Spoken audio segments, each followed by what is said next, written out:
They have the world on the brink of disaster. This situation is very serious, and we don't have very much time.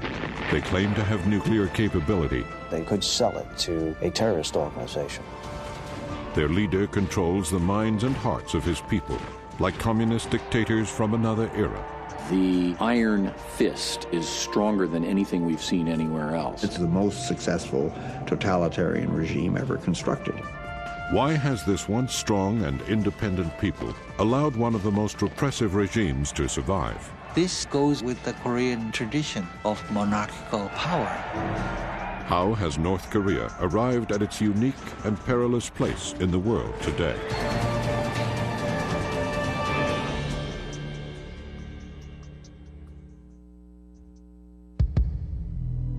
Kim Jong-il, absolute ruler of North Korea, is potentially the most dangerous man in power today.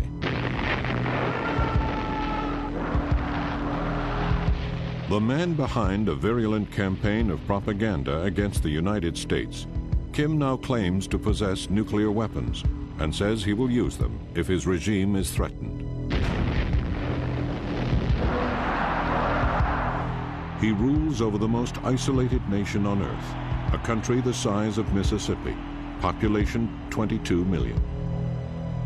For years, he remained a hidden and mysterious figure. Now he has taken center stage. Yet his true intentions and nature are still open to debate. He was portrayed as basically a very weird kind of person that you had no idea what he was going to be like. But when I met him, he was actually quite charming. He may not have a balanced personality. Sometimes he's very, very reckless, and sometimes he's very calm. But he's quite bright and almost brilliant in his thinking.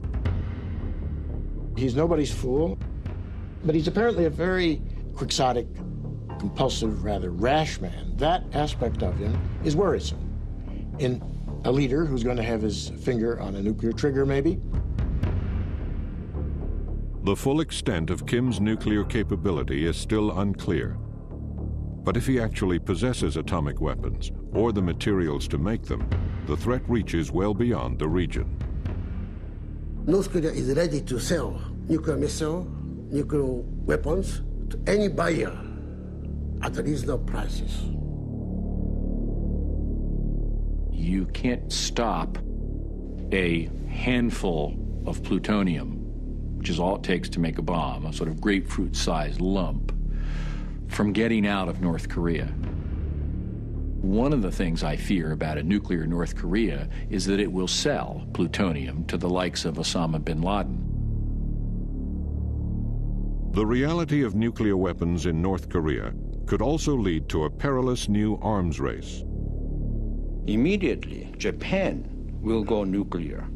Then you have China will be alarmed. So no time will you have Sino-Japanese arms race. These are huge countries. By all standards, the situation in Korea is difficult, the options limited. While the Bush administration does not rule out military action, the consequences of a second Korean War could be catastrophic. The North Korean military is the 5th largest military in the world. It has over 1.2 million in uniform and has the ability to mobilize 2 to 3 million more. They have the largest submarine fleet in the world. They don't view using chemical weapons as a weapons of mass destruction. They see it as part of their normal doctrine. Even without their use of missiles and unconventional weapons, an attack on North Korea could result in a devastating retaliation. Thousands of artillery rockets hidden in the hills just north of the border could reach South Korea's capital, Seoul, only 30 miles away, in under 3 minutes. In 1994, the North Koreans said if anyone thinks they'll be contemplating an attack on North Korea, we can turn Seoul into a sea of fire. There's no bigger threat than that. There are 12 million people in Seoul. South Korea can be reached by conventional cannon. not missiles, not nuclear bomb. Since the invasion of Iraq, North Korean officials fear that they will be the next target of U.S. forces. But a crucial element of the American military strategy in Iraq was the expectation of support of the local population. In North Korea, this possibility is highly unlikely. What happened in Baghdad will not happen in North Korea. North Koreans are very well indoctrinated. Despite the enormity of their suffering over the last decade, that included a widespread famine in which more than 1 million people starved to death, the vast majority of North Koreans do not appear to hate their leader. The level of popularity enjoyed by Kim Jong-il is unquestionable. There's no divisiveness within the system. There's no dissension or dissident groups. It would be very difficult for us to replace the regime. Then replace with what? Kim Jong-il has survived into the 21st century, while other old-style communist regimes are long gone. But since its inception, North Korea has always been unique among totalitarian socialist societies. What makes it different, and a key factor in Kim's survival, is his cynical exploitation of deeply rooted cultural traditions to manipulate and control the minds and hearts of his people. The North Korean system that seems so strange to outsiders makes a lot of sense to Koreans because it fits in very well with their traditional worldview, with the history they've come out of and these notions of social hierarchy, reverence for the leader. Those are all things that are reinforced by this cultural identity. To understand how Kim has succeeded in capitalizing on this age-old cultural identity, we must look to the history of the proud and determined people of Korea. For 1,300 years, Korea was a thriving and highly advanced civilization, living in relative peace as an independent and unified nation.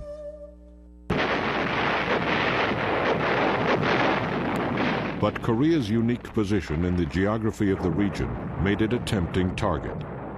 As the 20th century approached, Japan invaded the peninsula with the intention of conquering the mainland.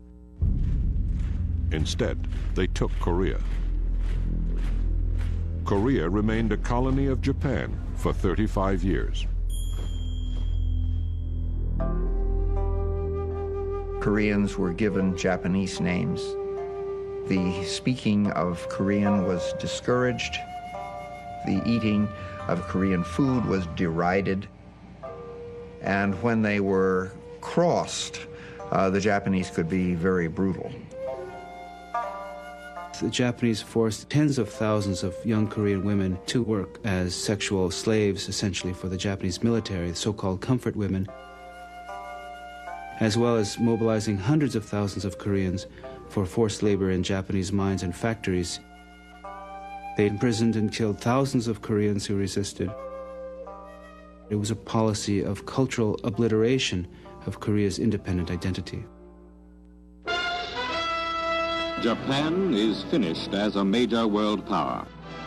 Japan's dream of empire finally ended with their defeat in World War II. For the first time in over 50 years, Koreans saw hope for their freedom and fully expected to once again become a peaceful, independent nation. But while the United States had extensive plans for post-war Japan, it was almost totally unprepared for what to do with Korea. But Russia was prepared. Just prior to Japan's surrender, Soviet troops swept south deep into Korea. The U.S. had no forces in place to prevent them from occupying the entire peninsula and was frantic for a solution. On August 10th, 1945, there was a meeting of senior leaders of the U.S. government. Around midnight, they sent two colonels, one of whom was Dean Rusk, our future Secretary of State, into another room with instructions to draw a line across the Korean peninsula where the United States would divide occupation duties with the Soviet Union. Mr. Rusk said in his memoirs that he had no preparation for this task, and all he had was a National Geographic map. There was nothing on the map to indicate a natural boundary, so they simply drew a line approximately halfway down the peninsula at the 38th parallel, just north of the capital, Seoul. In the years that followed, this arbitrary border hardened into a barrier, separating families and loved ones from each other. This was a disastrous decision. The Koreans had no input on the country being divided. They were bitterly opposed to this. No Koreans accepted this dividing line as anything permanent, and most wanted to get rid of that line at any cost. One man determined to reunify Korea at any cost is Kim Il-sung, the legendary father of Kim Jong-il.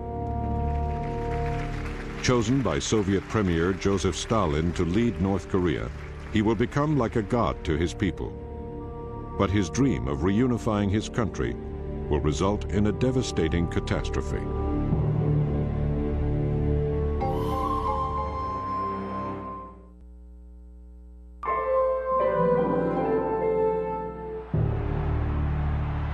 Kim Il-sung's unique position among communist dictators after World War II is rooted in his fierce independence and defiant spirit.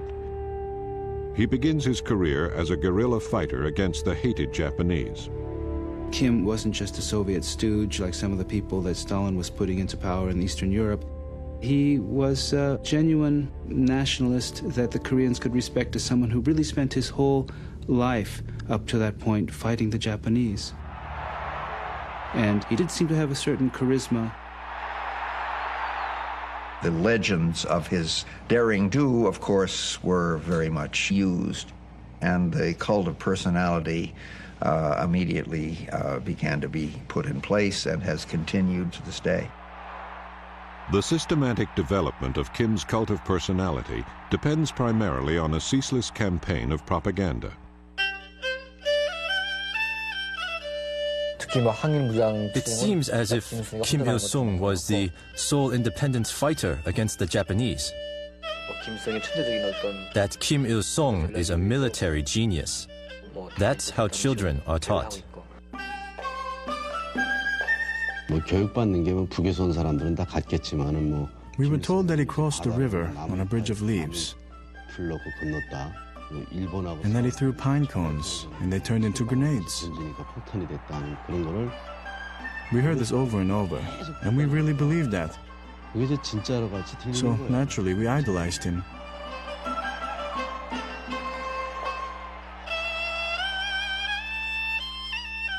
The idolization of Kim Il-sung goes beyond the usual barrage of half-truths and hyperbole. Kim enhances his godlike image by exploiting long-held cultural traditions rooted in Confucianism. He developed an ideology called the Juche, that is self-reliance, which is based on Confucian civilization. It's Confucian civilization in the sense that you have the family system, and the state is an extended version of the family, and therefore the leader is a father. And North Koreans think that way about their leadership. The leadership they support because they're the parents. And they don't choose their parents. They're simply there. That's what underlies the Juche ideology. Juche uses the kind of organic metaphor of the whole society, the state as a single body, with the head being the leadership and the people being the main body of the society, and that you can't have one without the other. People have to move as one entity. Unlike Marxist-Leninist ideology, this is more spiritual determinism-based doctrine, which is Confucianism. When you have the will, you can move the mountains.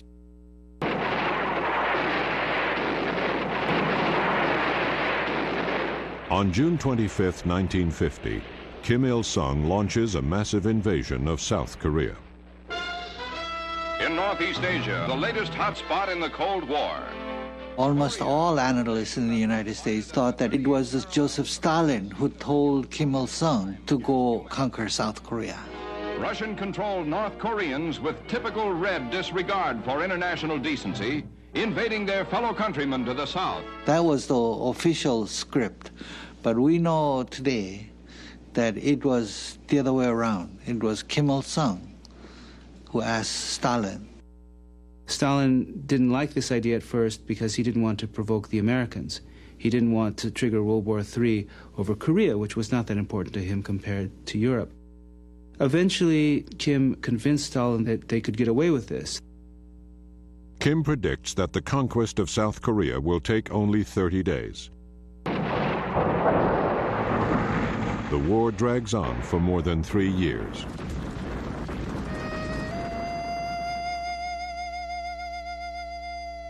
The tragedy is still vivid in my mind. I was 15 at the time. It was frightening. All houses burned down. Rubble, block after block. Burning. Starvation. Everybody living in sheds. When I think of those days, I shrivel. I tremble. When the ceasefire is finally declared in 1953, North Korea has gained nothing. The original border at the 38th parallel is restored. The country is still split in two. Nearly 400,000 South Koreans have died, 37,000 Americans. North Korea and its ally China have lost 1,400,000. The Soviet Union has suffered virtually no casualties. Kim was clearly disappointed at the low level of real military backing that he got from Stalin, and that created a level of mistrust that he never completely overcame. This sense of mistrust and betrayal reinforces Kim Il-sung's philosophy of self-reliance at all costs. It will guide his actions and those of his son and successor Kim Jong-il for years to come.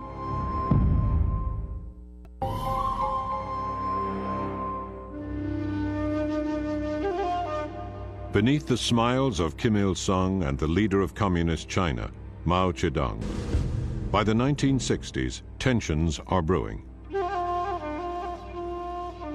The Chinese wage what they call the Great Cultural Revolution in China, and they come to Korea, and they tell Kim Il-sung that you are a bad communist, you look too fat, and you have so many palaces in the different resort areas, and how can a very frugal communist act in that fashion? Kim Il-sung don't stand for this and kick them out and recalls the ambassador from China and tell Chinese ambassador to go home. Nobody could tell North Korea what to do. This is the environment in which Kim Il-sung's oldest son, Kim Jong-il, begins his rise to power. His rapid ascension through the ranks culminates in 1980. Kim Il-sung, known to all as Great Leader, officially designates Kim Jong-il as successor. He is now to be known as Dear Leader.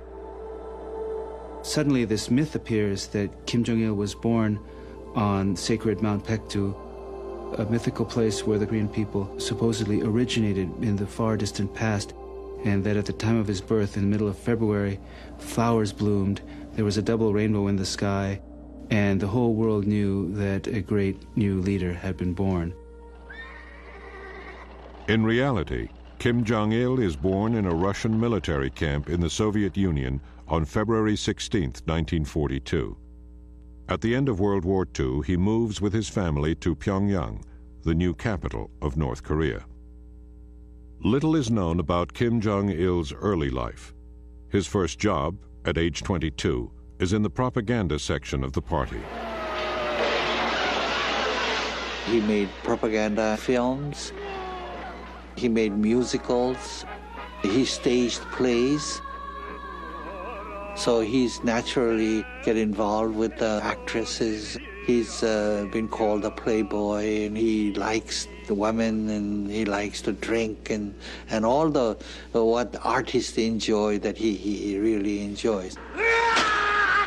He particularly likes certain genres of films, such as horror films, including the Friday the 13th series, Elizabeth Taylor films, and westerns.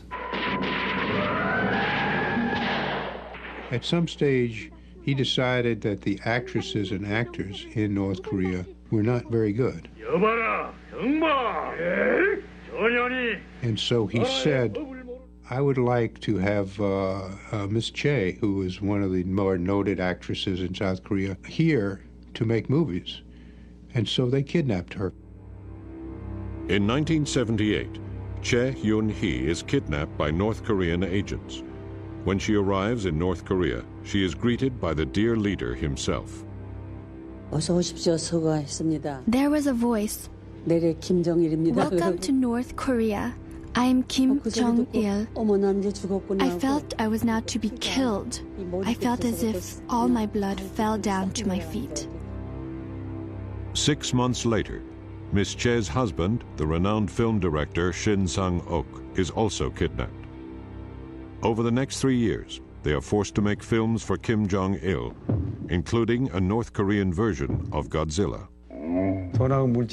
We had money and all kinds of conveniences, but we didn't have freedom. I was 60 then. I couldn't die there. Shin and Chae eventually escape, but the practice of kidnapping becomes an integral part of Kim's strategy for destabilizing his enemies. Between 1977 and 1983, several Japanese citizens vanish without a trace. The North Koreans said we needed Japanese role models so that we could learn from them how to behave like Japanese and how to sound like Japanese when we spoke. The purpose is for North Korean agents to pose as Japanese, thus providing cover and deniability while engaging in acts of sabotage against South Korea. By the mid-1980s, South Korea is the model of a modern capitalist nation. Its booming economy is a constant source of resentment to Kim, whose own economy is on the brink of disaster. Adding insult to injury, Seoul is internationally recognized as a world-class city when it is designated as host of the 1988 Olympics.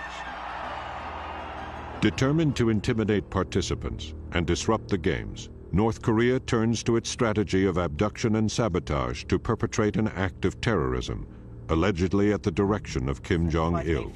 Just disappeared. In 1987, 2 North Korean agents posing as Japanese tourists plant a bomb on board a Korean Airlines flight headed to Seoul. Soon after they deplane at a stopover, the bomb explodes, killing 115 people. The capture of 25-year-old Kim Hyun-hee is a sensation. When asked why she did it, Kim Hyun-hee claims that she was brainwashed from early childhood to worship and obey the great and dear leaders of North Korea. To many, this sounds far-fetched. But to those who have experienced North Korea's system of indoctrination, it has the ring of truth. 어렸을 때 진짜 유치원 때부터 그런 걸 배워요. In kindergarten, we start learning about Kim Jong-il and Kim Il-sung's birthdays. On those days, they give candies and other gifts, and there are portraits of them. And then we bow in front of them and say, "Thank you, General Kim Il-sung." And then we take the gifts. 미국은 늑대. As I grew up, we learned that the U.S. is the American imperialist wolf. We were taught that American missionaries came to Korea and they committed all kinds of barbarous acts. And so if somebody stole an apple, then the missionaries caught the child and then burned on his forehead the word thief with acid. So people in North Korea think Americans are cannibals. And young children, when they learn this stuff, they think it's real history. I didn't know anything about the outside world. I thought North Korea was the best place in the whole world, a paradise. If you are brainwashed into thinking that you are living in the world's best country and you have no alternative sources of information, then it is much more possible for the dictator to control you. What Kim Jong-il fears most is his people getting to know the outside world. As people get to know about the outside world, he will come crashing down. As the 1980s end, the Soviet Empire begins to crumble. Communist regimes throughout Eastern Europe are toppled. The Berlin Wall is torn down. And finally, the USSR dissolves. Yet North Korea seems impervious to this turning of the tide. In fact, Kim Il-sung uses the collapse of communism elsewhere to further rally support for his ideology of independence. The North Koreans did not see Kim Il-sung as repressive. He was always held up as the heroic leader who was fending off these evil influences from outside, and that only by supporting him fully could the North Koreans win full independence. Increasingly isolated in an ever more hostile world, Kim Jong-il, now head of the military, looks for options to ensure the security of his father's regime. He turns to a nuclear weapons program begun in the early 1980s. Despite Kim's denials, U.S. intelligence has confirmed its existence. It will soon lead North Korea to the brink of a full-scale war with the United States.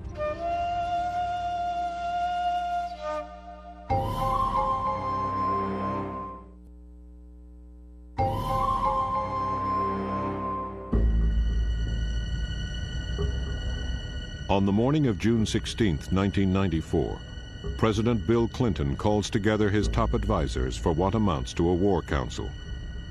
Plans for the deployment of a massive military force to South Korea are on the table. Satellite photos have revealed compelling evidence that North Korea is attempting to build a nuclear bomb. We were preparing for the possibility of war in a very serious way, planning, first of all, for a strike on the nuclear complex, but secondly, for the war that could well have resulted had the North Koreans launched an invasion of South Korea. That all looked very, very real to us at the time. The Cuban Missile Crisis in 1962 is the most dangerous moment the world has seen. I think 1994 is the second. In fact, Secretary of Defense Perry was briefing President Clinton in the Oval Office on a reinforcement plan at the very moment that former President Carter, Jimmy Carter, called President Clinton from Pyongyang and said, "Hold on, I've been talking to Kim Il-sung, and maybe there's some negotiated agreement that could be reached." President Carter has gone to Pyongyang to try to negotiate a diplomatic solution to the crisis. It is now past midnight Friday morning in North Korea. And he appears on CNN to announce his achievement. President Kim Il-sung has committed himself to... Carter saved Clinton's bacon because the Clinton administration had the idea that pressure is the only way you can deal with a problem like this.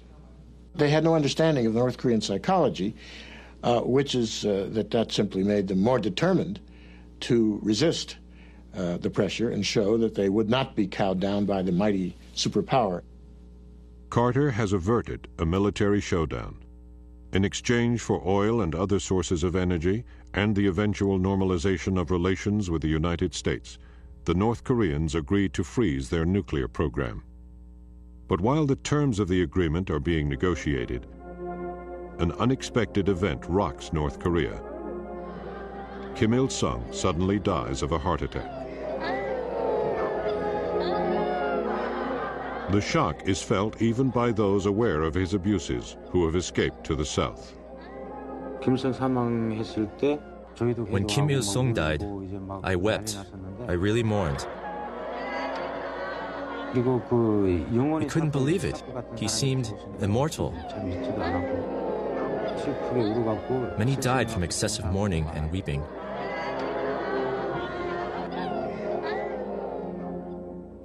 I felt, okay, this is the end.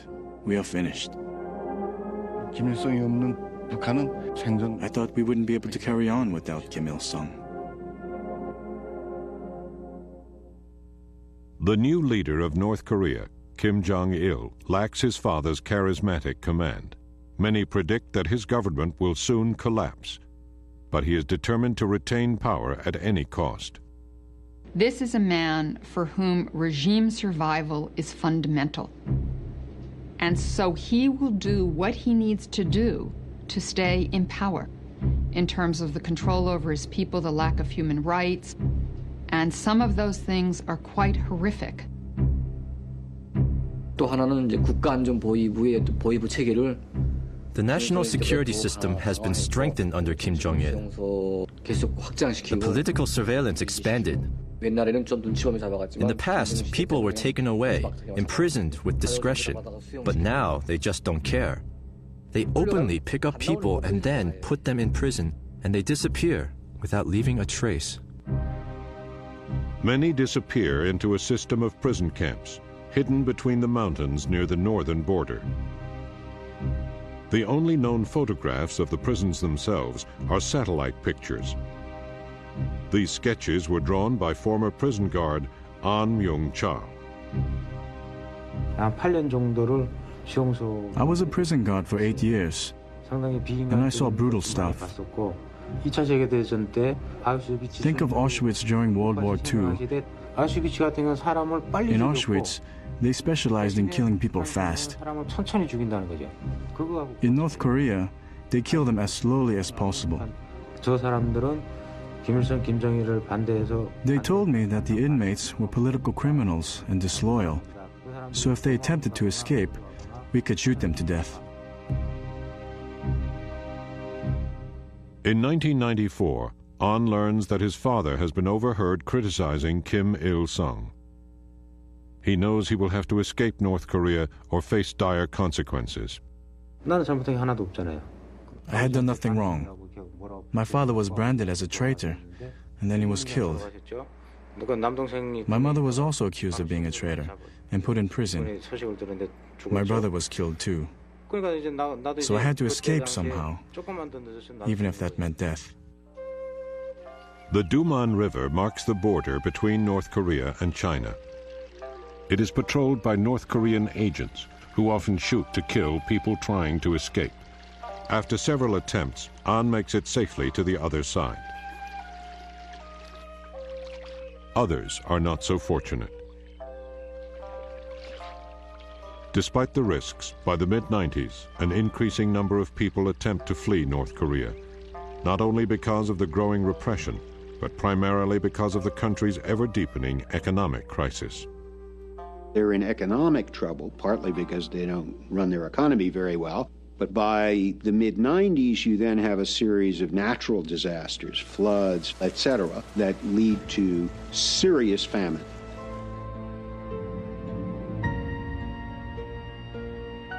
But these tragic conditions do not deter Kim from extravagant spending on his vast military forces.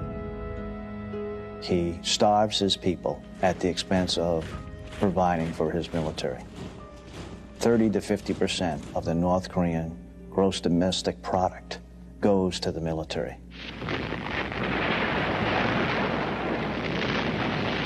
In 1998, North Korea launched a rocket over Japan.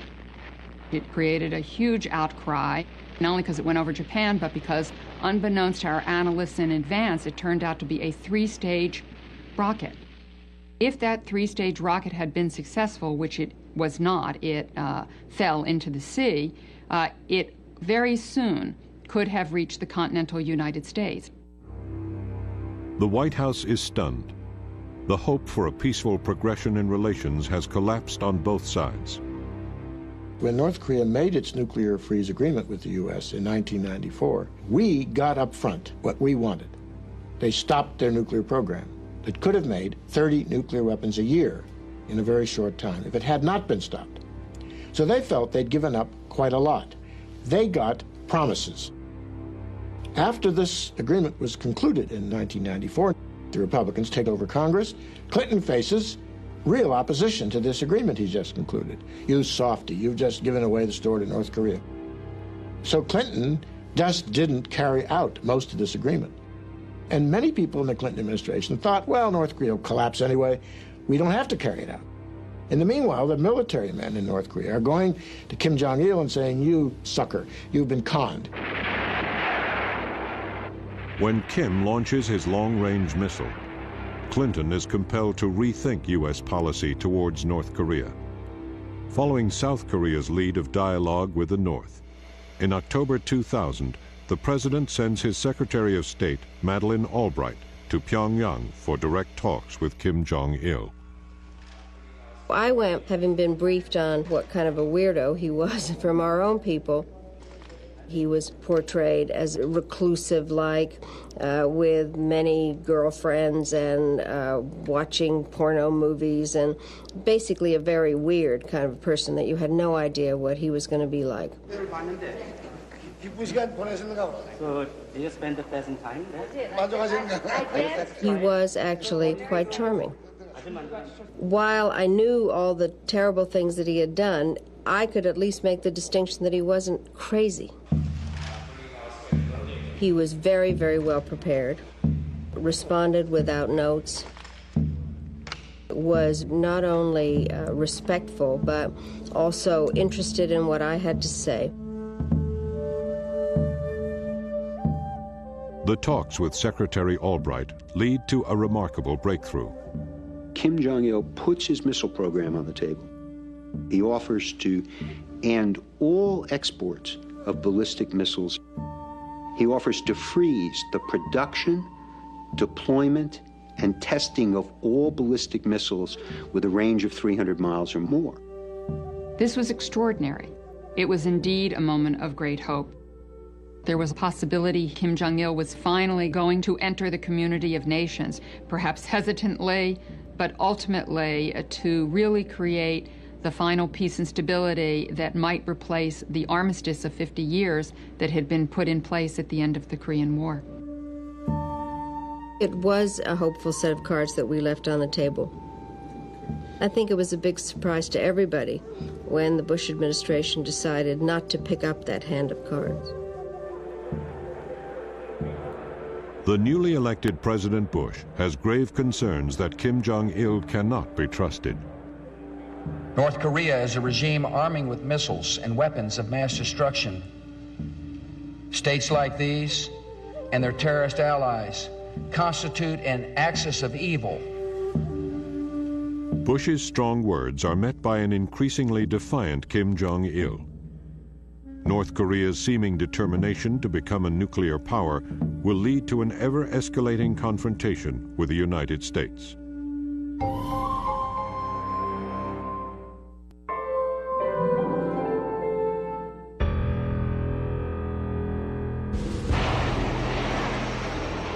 Fearing that he too will be targeted by precision-guided missiles, like those used against Saddam Hussein, Kim Jong-il goes into hiding for 50 days, shortly before the U.S. invasion of Iraq.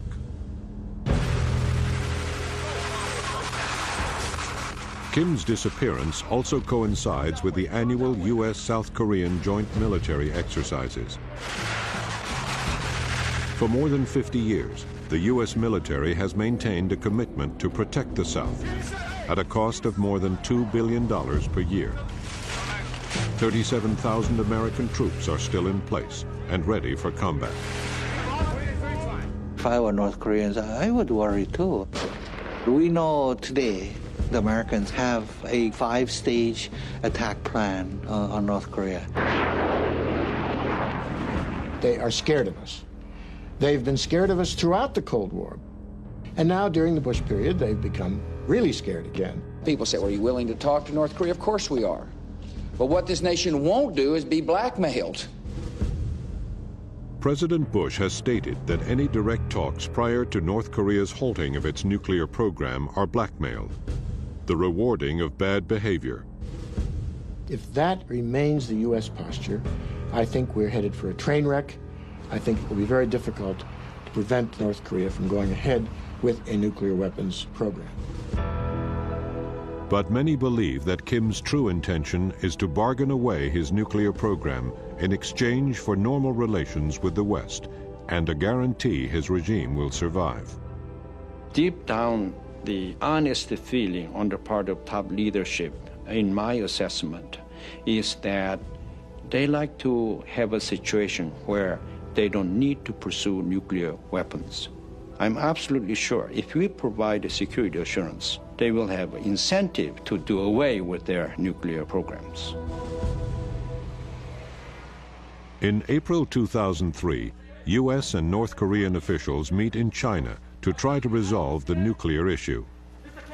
The meeting ends badly, cut short when North Korea announces that they now possess atomic weapons. Though still unverified, the assertion adds new urgency to the debate within the Bush administration on how to proceed. There are no easy options. The administration has not yet figured out what they're going to do about North Korea. If we're going to try to talk North Korea out of nuclear weapons, we have to be able to say, if you satisfy us on the nuclear weapons issue, we will otherwise leave you alone. That might not work, but that has to be phase one. If that doesn't work, then we need to move on to other options, including the military option, which we shouldn't take off the table. Stakes are too high. This is too serious a matter. We have to be able to risk war. Short of war, a naval blockade of all goods entering and leaving North Korea is being considered. But the risks are enormous, especially to South Korea, which remains extremely vulnerable. In May 2003, North Korean officials stated, "The South will sustain an unspeakable disaster if it turns to confrontation." Ironically, the new president of South Korea, Roh Moo-hyun, is less worried about threats from Kim Jong-il than the possibility that the Bush government's hawkish policies will trigger a military strike by North Korea. President Roh was elected on a platform of engagement and cooperation with the North and eventual reunification. Kim Jong-il has stated that he too shares the goal of a reunified Korea. The question is, under what terms? A totalitarian socialist regime ruled by Kim? Those with ties to North Korea's leaders deny that that's Kim's intention. The North Korean idea of reunification is not a socialist system. People think that Kim Jong is a socialist first. He's a national first. Yeah. His first priority is survival of the Korean nation as one nation. Yeah. That means the North and South Korea coming together under umbrella of confederation. Political, economic system are kept intact. But for all his promising assurances, Kim has proved to be difficult to trust. His violation of agreements in the past has led to profound doubts about his true ambitions, and not only by the Bush administration. Many South Koreans are equally skeptical. Their pain-filled memories of the last time North Korea attempted to reunify the nation are deeply felt. I always say the Korean unification will not come until the Korean War generations all die. Because it was a fratricidal war, brothers killing brothers, families killing families. Reconciliation of these people is not easy. The Korean Peninsula will be reunified someday, long after I'm gone. I think the best way is the solution by the Almighty, that the South Korean people who remember the war, they should die before the reunification can come.